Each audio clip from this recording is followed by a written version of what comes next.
Hi everyone. Today we are going to discuss a new topic called as adverse drug reaction.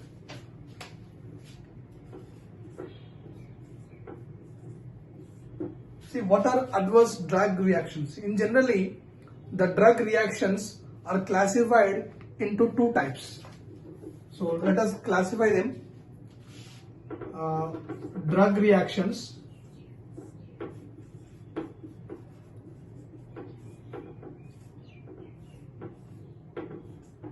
The first classification is adverse drug reaction, and the second classification and the second one is adverse drug event. So you should know the difference between adverse drug reaction and adverse drug event, because they interchange oftenly based upon the effect caused by the medication. Let us see what are adverse drug reaction. As per US FDA, the adverse drug reactions are those any noxious or unintended, that is any noxious or unintended effect caused by the therapeutic dose of a drug given for the treatment of an or as a medication, or to alter the physiological response, that is noxious or unintended effect. This effect depends upon the pharmacology of the drug. So this is the fundamental definition. You need to know what is adverse drug reaction. Now, what is adverse drug effect? Sorry, the adverse drug event. The adverse drug event is termed as injury, that is the injury caused by the medication,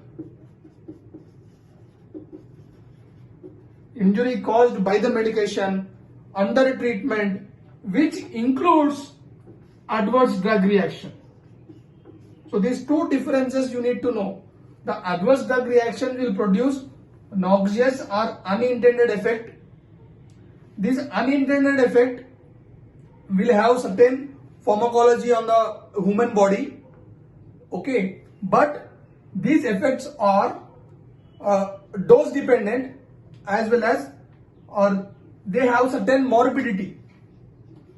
What do you mean by morbidity?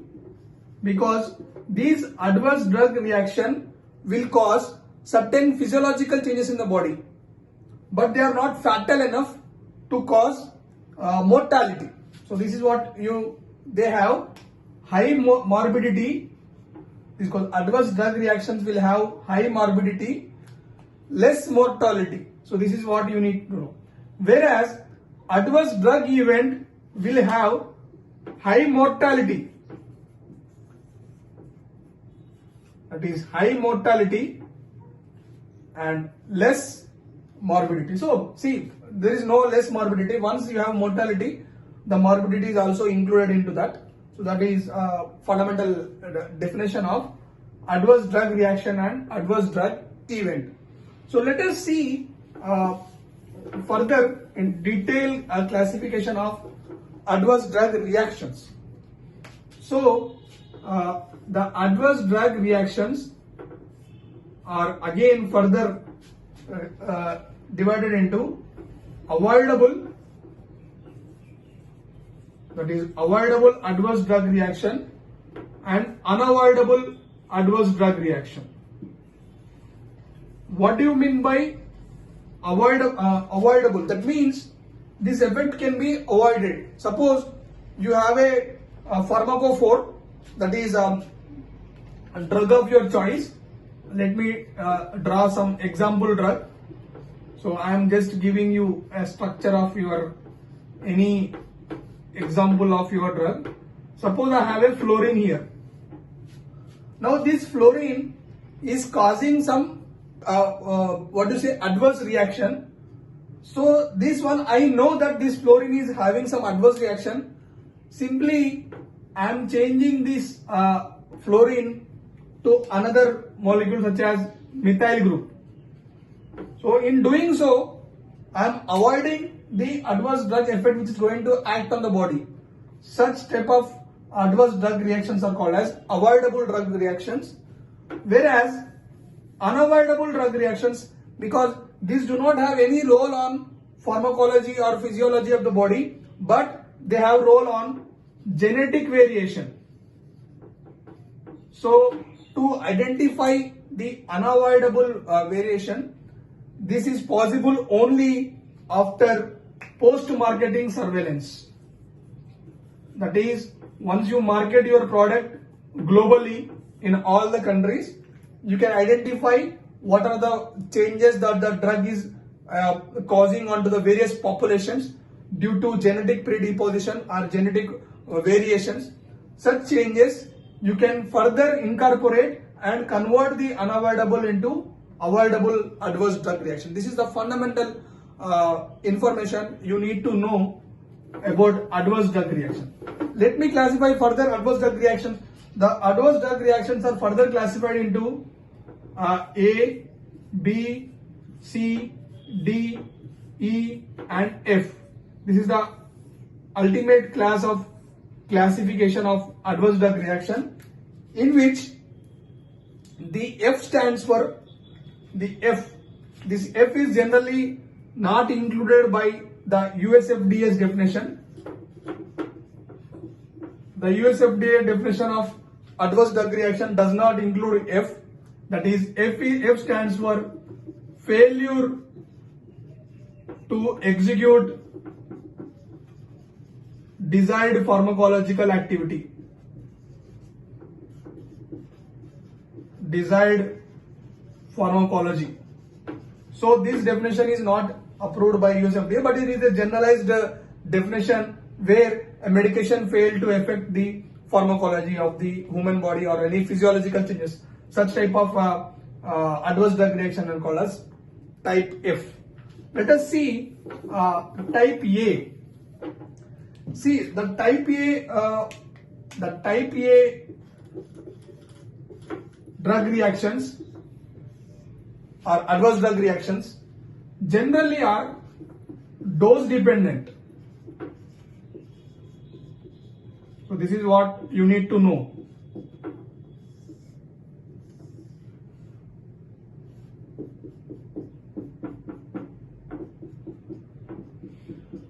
What do you mean by dose dependent? So once you increase the dose, so you have a various effects. Suppose let us see the hypoglycemia, that means the decreased sugar content or glycemic content, that is low blood glucose, that is lower the blood glucose due to oral sulfonylureas. This is the fundamental example of your dose dependent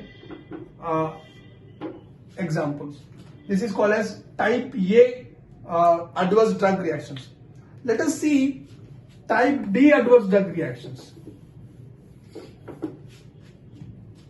So these type D adverse drug reactions are dose independent and generally anaphylactic in nature. Type B are dose independent. Okay, up to this you understand, and they are anaphylactic in nature. What do you mean by anaphylactics? Anaphylactic is an allergy or an inflammation caused by the drug that is affected only in certain population. So such type of type B, which is dose independent, and type D adverse drug reactions can only be evaluated only after post-marketing surveillance.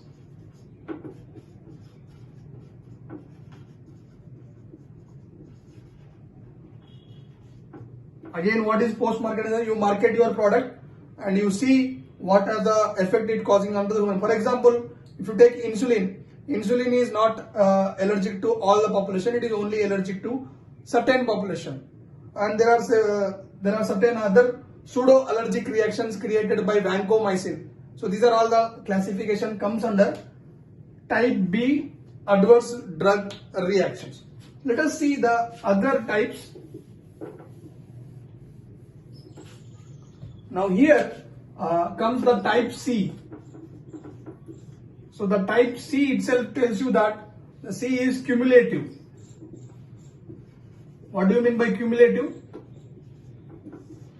It is combined with, that is, dose and duration of dose. So that's what the matters in type C adverse drug reaction. Here, dose as well as the exposure of dose causes certain effects on the population of the patients. Such type of adverse drug reactions are called as type C. Suppose let us see benzodiazepines. If you use as antidepressants, what happens? These benzodiazepines initially with smaller dose for a smaller time they have no adverse drug reactions, but the dose and duration of longer exposure of the patients, which causes certain amount of dependency of that cumulative effect, such type of adverse drug reactions are called as type C or cumulative adverse drug reactions. And the next classification is type D. So let us see the type D. Type D, the term D itself will highlight you, that is called as delayed adverse drug reaction. So what do you mean by delayed adverse drug reactions? That means